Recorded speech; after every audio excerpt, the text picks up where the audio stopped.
motivated and inspired by. When you go into a class that person is really puffed out, or they're teaching a flexibility class and they can't raise their leg past 90 degrees. Okay? When someone you want to really aim for is someone who can actually raise their leg all the way and be a role model for you. Okay? So that's something that if you want to teach or be a role model, you actually have to practice what you preach. Okay? Motivating, inspiring and encouraging. That sort of goes without saying. You need to be able to pick people up. You need to be able to be passionate about what you do, encourage, give feedback, continuously feed off the people that you're working with. And as I mentioned before, you do need to be registered with Fitness Queensland or Fitness Australia in group exercise instruction. In terms of your physical qualification or piece of paper that says, I'm able to do this. Unfortunately, guys, you can't actually go out there right now and start teaching similar to what I did without that qualification.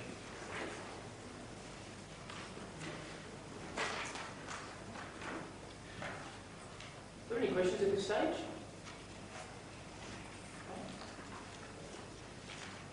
Okay, well, what opportunities are out there to work if you're in a group setting? Now, I actually did a bit of work in corporate health a couple of years ago, I think now, and Jeff sort of fed me the lead there, so I'm still grateful to him to this day for that. What we do in corporate groups is, and these days, big businesses are really valuing the health of their executives. They're really valuing the health of their middle management, and even their basic employees they're valuing the health of. So more and more these days, what we're finding is people like you guys are being commissioned to run programs within their businesses as part of what that person does. I know of an executive who has exercise as part of his job description. He has to exercise as part of his job description. If he doesn't, then he gets his butt whipped. Okay, so that's exciting news for us because in terms of money, or in terms of monetary value, that these corporate guys place a lot of value on it, and you guys can command big sums working for these guys. Okay? There are organisations that specialise in this in corporate health, and there are organisations that you can actually go to and work for. Or you can do what I did, or you can actually start knocking on business doors and say, listen, you have a corporate health program, or would you like someone to come in and assess the health of your employees? And all you need is a basic test and some bits of equipment that you can give a basic report for, and you might actually do a 4 or 6 week program where you follow them up and do a reassessment. Okay, and you might get a nice little package of nice little sum for that. Okay, and then do it again in another company. Okay, with that company's backing, because once you usually have done a company, they'll back you up in supporting other companies. Healthy heart walks or any other similar interest group. So, as I said, the cardiac population is a huge one. I used to work in cardiac rehab, and they love working in groups. They love the camaraderie, they love the fact that they're not the only one who's had a triple bypass, and they love the fact that they can come in and leverage off someone who has some great knowledge, which is you guys. Okay, and they usually come together, they usually pay for it or something, and you can start by doing voluntary type stuff, but move into stuff that people can actually pay for, so you guys can make a living as well, of course. Group personal training, that's what I mentioned about with Step Into Life. And I'm going to give you a bit of a taste about that next week when we actually go in and work in a group. Okay? That'll be exciting, can't wait for that. It'll be fun. Group exercise instruction at a health club. That was what I'm referring to, these meals, that's what I'm referring to. You can actually also teach your own classes within a health club. Freestyle instructors go in there and teach their own classes. It's just a matter of you, if you want to know how to get in, stay tuned. I'll actually give you some steps on how to do that. Sports teams. I was chatting to a few people last week, and a few of them wanted to work in strength and conditioning. A few of them wanted to work with elite athletes, diving and football, and all those kind of sports, triathletes. I think I had as well. And as a group instructor, you can actually coach or train these people in their settings. Okay, so swim squads, bike squads, strength training sessions. This all applies to being a group exercise instructor. Okay? Because whenever you're in front of a group, giving directions to 2 or more people, you're a group exercise instructor. Okay? So it's not just the jumping up and down in front of the class group music blasting. Right? got to apply to you and your context. Remember that question I was telling you to ask before, how does that apply to me? Rehabilitation groups. Now that might be cardiac, it might be pulmonary, it might be cancer, it might be diabetes, pregnancy, whatever you can think of in terms of a group setting that you can actually work within and facilitate that group. Okay? Huge market again, okay, to work within that. And I would strongly encourage you you guys are assuming you guys are making a decision on your practice for next year. Okay, you really need to start thinking now, what do I want to do? Where's the picture that I want to go to, and decide on your practice experience, because that really gives you the meat where you want to go. Okay, so I strongly encourage you to prepare for that. Okay, so if you're interested in becoming a group exercise instructor, what do you need to do? Now I mentioned now that at the moment we don't actually have a group exercise qualification when we come out of this course. At the moment, you can contact AOF, one of the other outside industry providers, and it's only, I think it's a 1 or 2 day module. Okay, so you give up a weekend and you have that certificate. Okay, really easy. I think the assessment, however, I'll just bring your attention to the assessment. You will have to actually teach or facilitate a class to be able to get a pass. Okay, so if I put you up here and I played some music, could you actually facilitate a class? The answer is no, then you're not a group exercise instructor. Okay. Go out and participate or shadow in as many classes as possible. Okay, so go and knock on doors. This is what I did when I got out.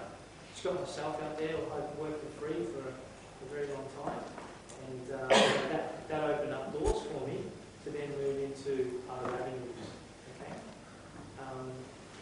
Shadow is a term we use in group exercise instruction when you are just observing or participating but not having an active role in something. Okay, we call that shadowing in group exercise terms.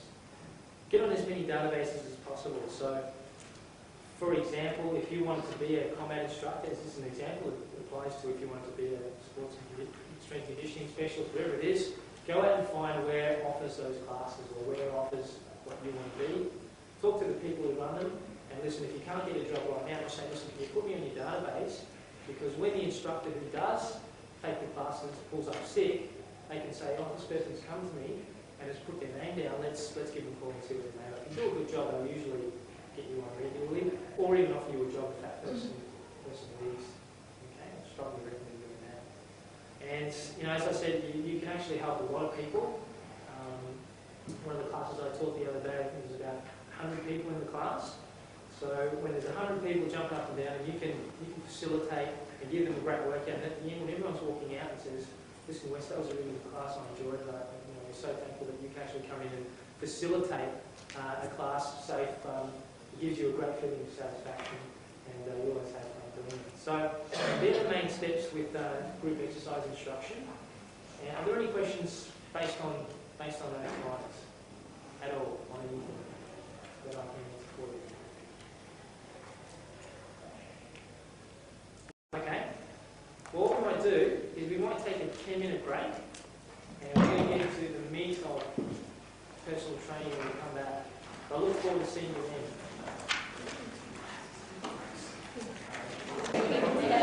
Alright, guards up. Body combat, 10 jabs with your right hand. Ready? Here we go. 10, 9, 8, 7, out the front, 5, 4, 3, 2. Okay, 10 with your left. Here we go. 10, 9, 8, 7, 6, 5, 4, 3, 2, 1. Okay, 10, use your both hands. Here we go. 10, 9, 8, 7, 6, 5, 4, 3, 2, 1. Now 10 second sprint. Here we go. Head down and run on the spot. Here we go. 10 seconds all the way. Keep going, keep going. You've got to cross the knee, just take it easy.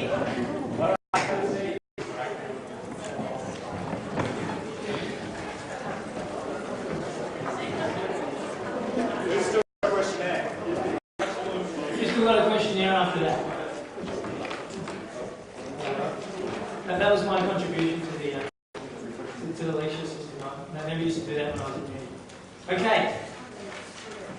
Personal training. Now, unfortunately, we got the slides. This one is at the front. Okay, so if you turn right to the front, that's where we're starting from.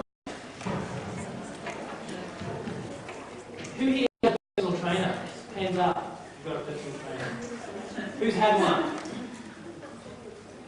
Okay. Thanks for that. Gives me a bit of a background on where we're headed. I've sort of, just give you a bit of background on myself. I've actually worked as a personal trainer when I was at uni. I worked when I was in third year. I started off as probably working 10 clients a week, and there used to be 2 full-time trainers at the club that I used to work at, which is used to be called All Sports at the time, over at Gin League. Anyone know where that is or have been there? Okay, it's probably one of the biggest clubs in Queensland. And over the period of my 3rd and 4th year, I actually ended up getting more clients than the guys who were full-time there. Okay? They were thinking, goodness me, this guy's full-time uni, and he's pulling in more clients than I'm pulling in. I'm here full-time. What's the go? Okay? They couldn't really put their finger on it. And one day one of the managers came up to me and said, Wes, how would you feel coming in and actually training the trainers to do what you do? Because obviously what you're doing is working. Okay? And I said, not a problem. So he got me in there, and I just shared some of the skills which I'm going to share with you today. And a lot of the trainers applied those skills and ended up having lots of clients. And lots of clients can be fun, but it also, you can then start to live the lifestyle that you want to live. Okay? It's not just something that you work towards and you work hard at, but you also get rewarded very well if you do it properly and you do it smart. Okay? Now, I don't know how many of you here are motivated by getting a reasonable amount of cash when you finish doing what you love doing. But if you are that type of person who that's a strong consideration, then as I said, you should probably listen closely about what I'm about to say today, because this is a viable option for you. Now, the industry is going absolutely ballistic as we speak. Okay? You guys can witness the explosion of health clubs within Queensland, and you probably noticed the explosion of mini PT studios in and around the place as well. Has anyone noticed that? He was just too busy studying, reading the books. Okay? Well, what's going on around you is that the industry is taking a huge turn towards working with specialists such as yourselves, okay, and getting your feedback and working with you one-on-one. Okay? Someone who's working with a specialist one-on-one is much more likely to maintain their program and to do the most effective program than if they were to just do a program that the gym instructor is. Okay? I hope most of you would agree with that. And we're going to talk about that a little bit more later on. But what I want to talk about today is just about the possibility of personal training being a destination rather than a stepping stone. Okay? The majority of people that I have talked to have seen, you do your HM course and you're aiming for this really all-time awesome kick-ass job. I don't know what that job is, because currently there is no job at the end of a degree. But you're aiming for something. I don't know what that is. Now, something that might be physio, it might be, I don't know. Okay, I had to create my own. And most people work at a health club. They go and do some part-time work at a gym as a personal trainer, kind of as a stepping stone to get to where they want to get. Okay?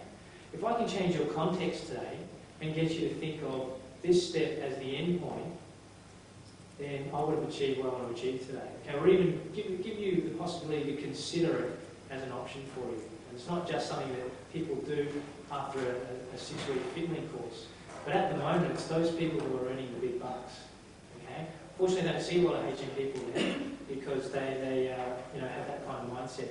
Well, let's have a chat today and see what we can talk about. Just going through that.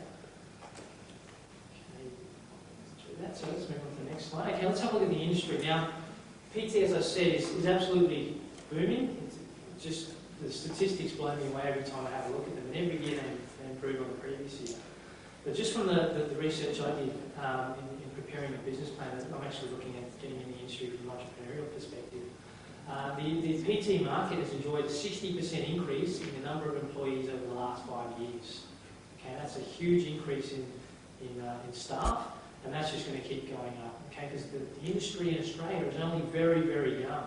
If you would have come to Australia 10 years ago and said to someone, I want a personal trainer, they probably would have said,